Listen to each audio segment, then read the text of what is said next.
natin nalinisan mabuti kasi nakita ko dami palang maliliit na isda. Yan o, nasasayang. Dumami na pala sila. Nagsisilbing pagkain na lang nila yung lumot talaga.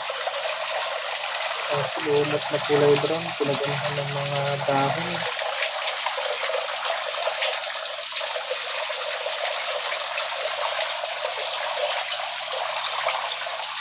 Lumot-lumot na lang.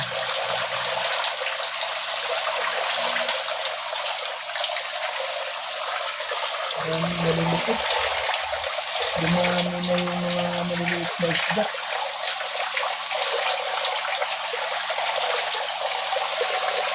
Nagal ko na yung mga dahon-dahon ng mga dahon ng palisay. Marumi na. Ito. Ang dahon ko na. Pagkain ka rin yun.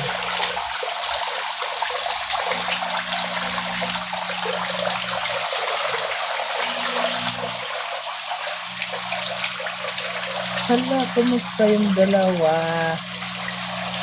Ayan pa rin sila. Ay. Diba?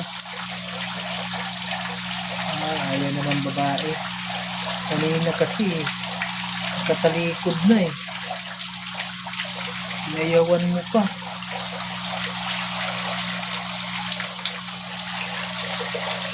Yun, dami mga maliliit na isda oh. Masasayang kasi oh, ito ang liit oh. Pwedeng ilinis ng linis talaga.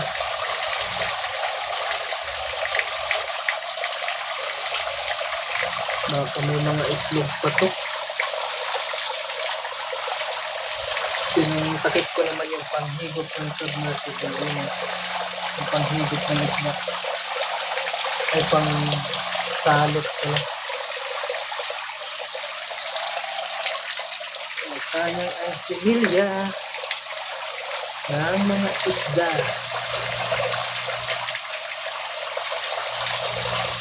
Ay, maglagay pala ako yan.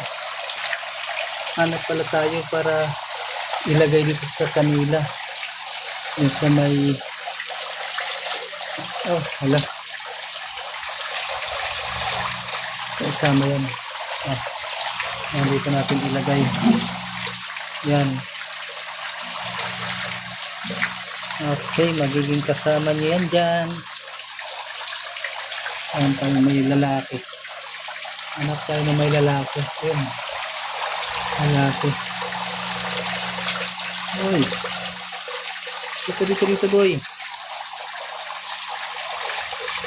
Dito boy. Yata nakuha. Malalaman pala yung lalaki niyan guys.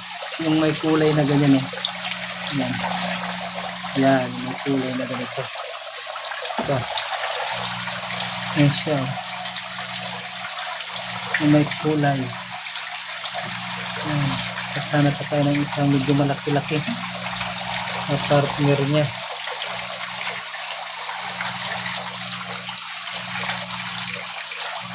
Yung isa yung maliit babae na lang, babae.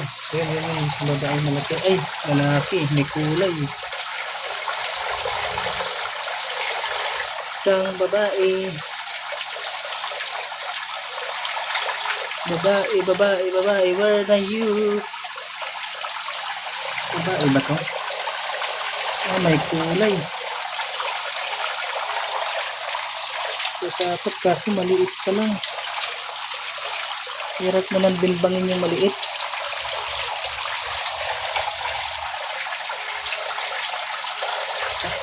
Babae ata.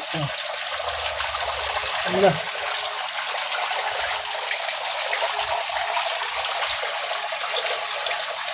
Babae ka ba? May kulay. Baka babae ito.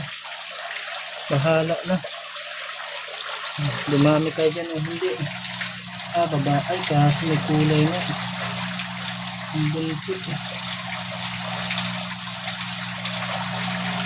Ito ba? Ito na pa ba? Talaga. Ayan na. Okay na. At least mayroon kayong isda-isda dyan.